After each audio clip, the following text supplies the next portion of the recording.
ஆண்டவராக இயேசுவின் நாமத்தில் இந்த நடைமுறை வேத பாடத்துக்கு வந்திருக்கிற உங்கள் யாவரையும் வாழ்த்தி வரவேற்று இன்னைக்கும் நம்ம ஒரு சின்ன பாடத்தை நம்ம கற்றுக்க போகிறோம்.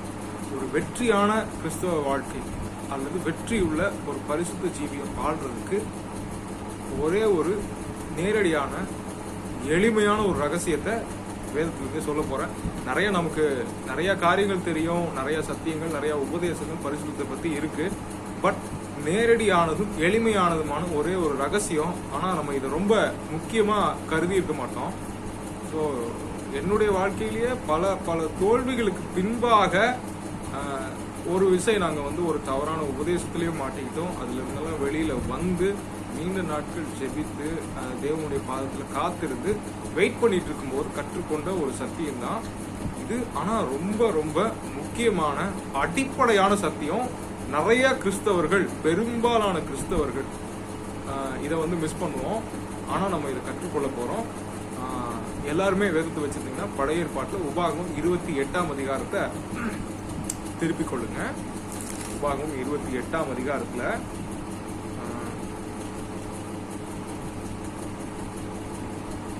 அந்த ரகசியம் இருக்கு. சரிங்களா? ஓகே, 28ஆம் அதிகாரத்துல முதல் வசனம் நம்ம வாசிப்போம். இன்று நான் உனக்கு விதிக்கிற உன் தேவனாகிய கர்த்தருடைய கட்டளைகளின்படி எல்லாம் செய்ய நீ கவனமாய் இருக்கும்படிக்கு அவர் சத்தத்திற்கு உண்மையாய் செவி கொடுப்பாயானால் உன் தேவனாகிய கர்த்தர் பூமியில் உள்ள சகல ஜாதிகளிலும் உன்னை மேன்மையாக வைப்பார்.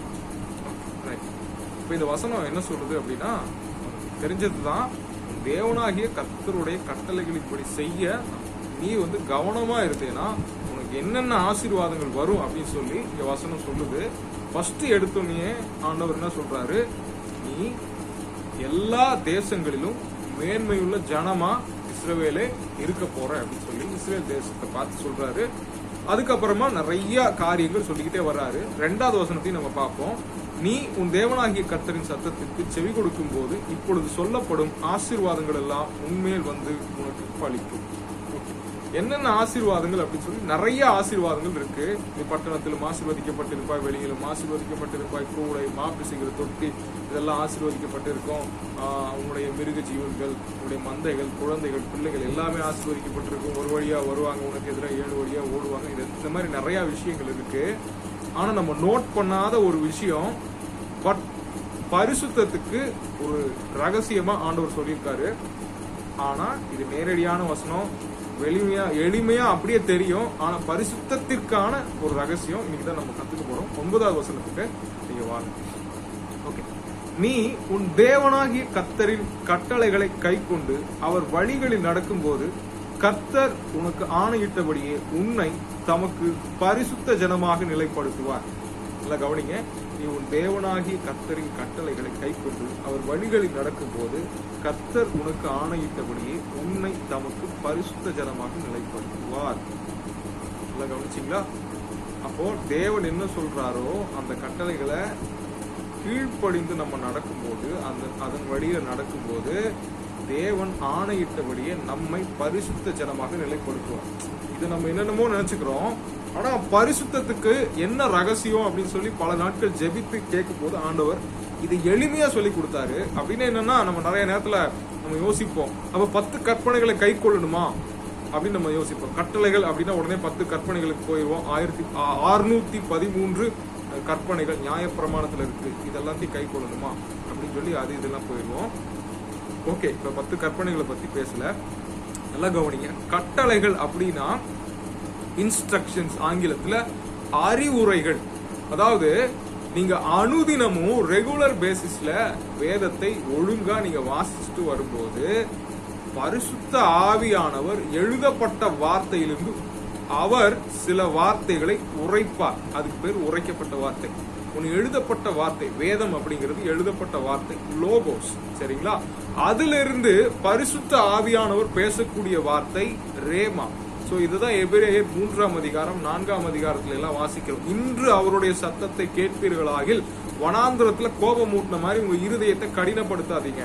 அதாவது நம்முடைய வாழ்க்கையில பாவத்தை ஜெயிக்கணும், பரிசுத்தமா வாழணும், வெற்றியுள்ள ஒரு ஜீவிக்கணும் அப்படின்னா தேவன் எதிர்பார்க்கிற ஒரே ஒரு காரியம்னா அவரோட சத்தத்தை கேட்டு நம்ம கீழ்ப்படியணும். அதாவது என்னன்னா, எழுதப்பட்ட பழைய ஏற்பாட்டு கற்பனைகளுக்கு கீழ்ப்படுகிறத பத்தி இது அங்க சொல்லி இருந்தாலும், இப்ப புதிய ஏற்பாட்டின் அப்பியாசம், புதிய ஏற்பாட்டின் நடைமுறை செயல்பாடு என்னன்னு கேட்டீங்கன்னா, இந்த காலத்துல நமக்கு இந்த வசனம் எப்படி பொருந்தும் அப்படின்னு கேட்டீங்கன்னா, மொத்த பைபிளையும் நீங்க படிச்சு அனுதினமும் அந்த எழுதப்பட்ட வார்த்தையிலிருந்து ஆவியானவர் இன்னைக்கு உங்ககிட்ட என்ன சொல்றாரு, நேத்தைக்கு என்ன சொன்னாரு, போன மாசம், போன வாரம், போன வருஷம் என்ன சொன்னாரு, என்ன செய்யாம விட்டீங்க, அதை நீங்க என்ன செய்யணும் அப்படின்னு சொல்லி நம்ம பரிசோதித்து பார்த்து, நம்ம ஆராய்ந்து பார்த்து, அதையெல்லாம் நோட்ல எழுதி வைத்து நான் இதுக்கு கீழ்ப்படிவேன் அப்படின்னு ஒப்பு கொடுக்கும் போது உங்களுடைய சிந்தை மறுரூபமாக்கப்படும். உங்களுடைய சிந்தை வேற மாதிரி ஒர்க் பண்ணும். உங்க சிந்தை இந்த வாழ்க்கையின் அடிப்படையில ஒர்க் பண்ணாது, தேவனுடைய வார்த்தையின் அடிப்படையில ஒர்க் பண்ண ஆரம்பிக்கும். அப்போ பரிசுத்தம் சாத்தியம். சரிங்களா? இன்னொரு ரகசியத்தையும் நம்ம கத்துக்க போறோம். அது யாக்கோபு 4ஆம் அதிகாரத்துல இருக்கு. எல்லாருக்குமே தெரியும், நம்மளை சோதிக்கிறவன் பிசாசு. சரிங்களா? அந்த பிசாசு வர்றான், அவன் நம்மளை விட்டு ஓட்டணும்னா வசனம் என்ன சொல்லுது அப்படின்னு பார்த்தோம் அப்படின்னா, எல்லாருக்குமே தெரிஞ்ச வசனம் தான், பிசாசுக்கு எதிர்த்து நில்லுங்கள் அப்பொழுது அவன் உங்களை விட்டு ஓடி போவான். உடனே எல்லாரும் என்ன பண்ணுவோம், இயேசுவின் நாமத்துல எதிர்க்கிறேன், ஒரு தவறான ஒரு சிந்தனை, ஒரு அருவருப்பான ஏதோ ஒரு சிந்தனையோ போராட்டமோ வரும்போது, இயேசுவின் நாமத்துல எதிர்க்கிறேன், உன்னை கட்டுறேன், உன்னை துரத்துறேன், உன்னை விரட்டுறேன், கடிந்து கொள்றேன், சபிக்கிறேன், பாதாளத்துல தள்ளுறேன் அப்படின்லாம் சொல்லுவோம். பாதாளத்துல நம்ம பிசாசெல்லாம் தள்ள முடியாது. அதுவும் ஒரு சப்ஜெக்ட், வேற சப்ஜெக்ட், அது இன்னொரு நாள் பார்ப்போம். ஓகே, பிசாச இப்போதைக்கு நம்ம என்ன பண்ண முடியும், எதிர்க்க முடியும். சரிங்களா? எதிர்த்து நிக்க முடியும், அவனை விரட்ட முடியும், மத்தவங்களுக்கு பிடிச்சிருக்கிற பிசாசு துரத்த முடியும். சரிங்களா? Okay, right. ஓகே, அவனுடைய அதிகாரங்களை நம்ம மேற்கொள்ள முடியும். சரிங்களா? அவனை நம்ம என்ன பண்ணுவோம், கட்ட முடியாது, பாதாளத்தில் தள்ள முடியாது. Okay, right. ஓகே, நம்முடைய சிந்தையில போராட்டங்கள் எழும்பும் போது இவனை விரட்டுறதுக்கான சூத்திரம், அவனுக்கு எதிர்த்து நிக்கணும் அப்படின்றத நமக்கு எல்லாத்துக்குமே தெரியும். எதிர்த்து நிக்கிறோம், ஆனா ஓட மாட்டேங்கிறான். அதுக்கு என்ன காரணம்னா, அந்த வசனத்துடைய முன்னாடி பகுதியை நம்ம வாசிக்கணும். சரிங்களா? எல்லாருமே என் கூட சேர்ந்து திருப்பிக் கொள்ளுங்க. யாக்கோபு 4ஆம் அதிகாரம். யாக்கோபு, எபிரேயருக்கு அப்புறமா யாக்கோபு 4ஆம் அதிகாரம், புதிய ஏற்பாட்டுல 315. நல்லா கவனிங்க, மிக முக்கியமான ஒரு சீக்ரெட். ஆகையால் தேவனுக்கு கீழ்ப்படிந்திருங்கள், பிசாசுக்கு எதிர்த்து நில்லுங்கள், அப்பொழுது அவன் உங்களை விட்டு ஓடி போவான். சரிங்களா?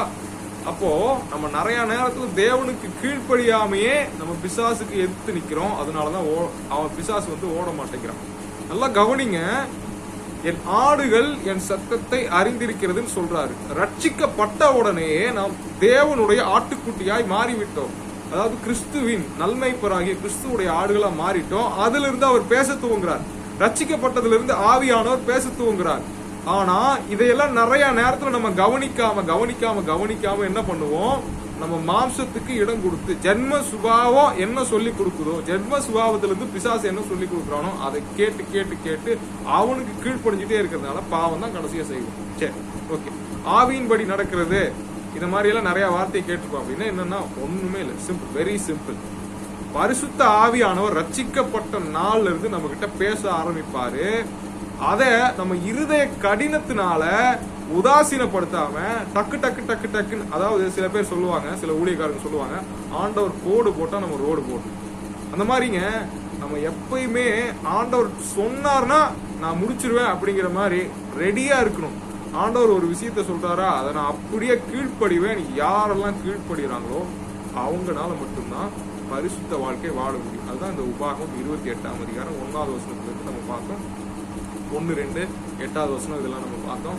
அதே மாதிரி யாக்கோபு 4:7 பார்த்தோம். தேவனுக்கு கீழ்ப்படியாம பிசாசுக்கு எதிர்த்து நின்னீங்கன்னா அவன் நம்மளை விட்டு ஓட மாட்டான். நம்ம தான் பல நேரத்துல ஓடுற மாதிரி இருக்கும். இந்த காரியங்கள் உங்களுக்கு புரிஞ்சிருக்கும் அப்படின்னு சொல்லி நான் நம்புறேன். இந்த சிறிய தியானத்துல இணைந்திருந்ததற்காக நன்றி. உங்களுடைய 10 நிமிடத்திற்காக நன்றி செலுத்துகிறேன். ஆண்டவரை ஸ்தோத்திரிக்கிறேன். அடுத்து தொடர்ந்து இந்த சேனல்ல இணைஞ்சிருக்க. இன்னும் பல வீடியோக்கள் மூலமாக தேவனுடைய சத்தியங்களை நடைமுறையில, அன்றாட வாழ்க்கையில பிராக்டிக்கலா என்ன பண்றது, என்ன செய்யணும் அப்படின்றத நாம் தொடர்ந்து இணைந்து கற்றுக்கொள்வோம். இப்பொழுது நான் உங்களுக்கு ஜெபிக்கிறேன். ஸ்தோத்திர ஆண்டவரே, இந்த சின்ன இந்த வீடியோல இணைஞ்சிருந்த ஒவ்வொருவரையும் உங்களுடைய கருத்துல ஒப்புக் கொடுக்கிறோம். பரிசுத்த ஆவியானவரே, ஒவ்வொருவரையும் நீர் ஆளுகை செய்து உங்களுடைய சத்தத்தை கேட்டு கீழ்ப்படிய கிருபையை கொடுங்க. கீழ்ப்படிந்து ஆவிக்குரிய வாழ்க்கையில ஜெயத்தை பெற்றுக் கொள்ளட்டும். ஆண்டவரே, உமக்கு கீழ்ப்படிந்து பிசாசுக்கு எதிர்த்து நிற்கட்டும். பரிசுத்த ஆவியானவர் ஆளுகை செய்ய, நீங்க என்னவெல்லாம் செய்ய சொல்றீங்களோ அதை செய்து ஆண்டவரே உமக்கு பிரியமானதை நடப்பிக்கட்டும். தொடர்ந்து வழி நடத்துங்க. தேவனுடைய கிருபை ஒவ்வொருவர் மேலும் தங்கி இருக்கட்டும். ஆளுகை செய்ய இயேசுவின் நாமத்தில் ஜெபிக்கிறோம் நல்ல பிதாவே. ஆமென், ஆமென், ஆமென். God bless you all.